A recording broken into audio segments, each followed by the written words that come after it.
मनुष्य के कल्याण का मार्ग क्या है, ये हमारा एक प्रश्न है।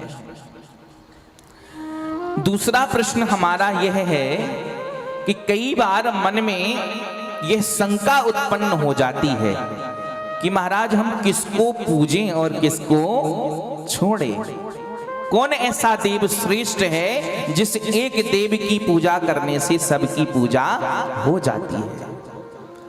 आप लोगों के मन में भी कई बार यह प्रश्न आता होगा कि किसको पूजें और किसको छोड़ें, किस एक की पूजा करने से सबकी पूजा हो जाती है। और महाराज हमारा एक प्रश्न यह है कि भगवान अजन्मा है, भगवान अजन्मा है ऐसा वेद कहते हैं। तो जब भगवान अजन्मा है तो अजायमानो बहुधा भी जायते, वह अजन्मा फिर अनेक रूप धारण करके राम कृष्ण बन के क्यों आते हैं। जब वो अजन्मा है तो वो जन्म क्यों लेते हैं, यह हमारा प्रश्न है। महाराज हमारा यह प्रश्न है, आप कह सकते हो कि भगवान का जन्म नहीं होता, भगवान का तो अवतार होता है। तो महाराज भगवान के अवतार कितने हैं, यह प्रश्न है हमारा। और महाराज हमारा यह भाव है कि आप सार सार कहिएगा, आप जो है ज्यादा विस्तार से मत कहिएगा। अब ये संतजन अपने लिए नहीं कह रहे हैं, वो हम लोगों के लिए कह रहे हैं। क्यों? क्योंकि उस समय तो उनके पास कथा के लिए खूब समय था। वो आज कलयुगी प्राणियों के लिए कह रहे हैं कि कलयुग में मनुष्य के पास कथा के लिए समय नहीं रहेगा। 7 दिन हम समय निकाल लें भगवान की कथा के लिए, ये बहुत बड़ी बात होती है।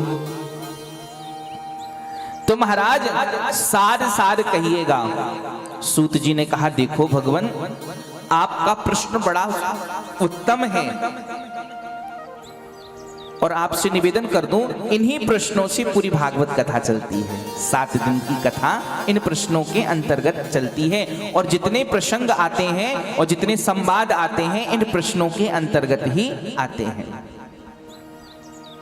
सूत जी महाराज ने कहा, मैं आपके प्रश्नों का उत्तर तो दूंगा, लेकिन मेरे मन में एक भाव है कि क्यों ना मैं अपने गुरु स्वरूप पूज्य सुखदेव जी महाराज का चिंतन कर लूं और आपसे निवेदन करूं, ये जो सुखदेव जी महाराज हैं ना, ये कोई साधारण सुख नहीं है।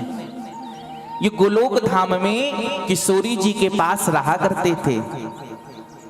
ठाकुर जी का संदेशा ले जाते थे किशोरी जी के पास, किशोरी जी का संदेशा ले जाते थे ठाकुर जी के पास। और कभी किशोरी जी नाराज है जाए ना ठाकुर जी से तो दोनों को मनाते थे, उनकी सेवा में रहते थे। एक दिन किशोरी जी ने कहा, सुखदेव ये कथा भागवत जी में नहीं है, ये कथा कौशिकी संहिता में है। कहते हैं सुखदेव तुम ऐसा करो, तुम जाओ, तुम पृथ्वी लोक पर जाओ और पृथ्वी लोक में जाकर हम लोगों ने जो लीला की है उस लीला का गुणगान करो। सुखदेव जी ने कहा, माता मैं नहीं जाऊंगा। बोले क्यों? बोले मैं जाऊंगा और आपके पति देव की जो माया है वो माया मुझे व्याप लेगी। क्यों? क्योंकि जीव को माया किस प्रकार पकड़ती है, उसी प्रकार जैसे जल की बूंद जब तक ऊपर है तब तक स्वच्छ है और जैसे ही धरती पर गिरती है तो क्या हो जाती है, धूल के कणों से दूषित हो जाती है। तुलसी बाबा कहते हैं कि भूमि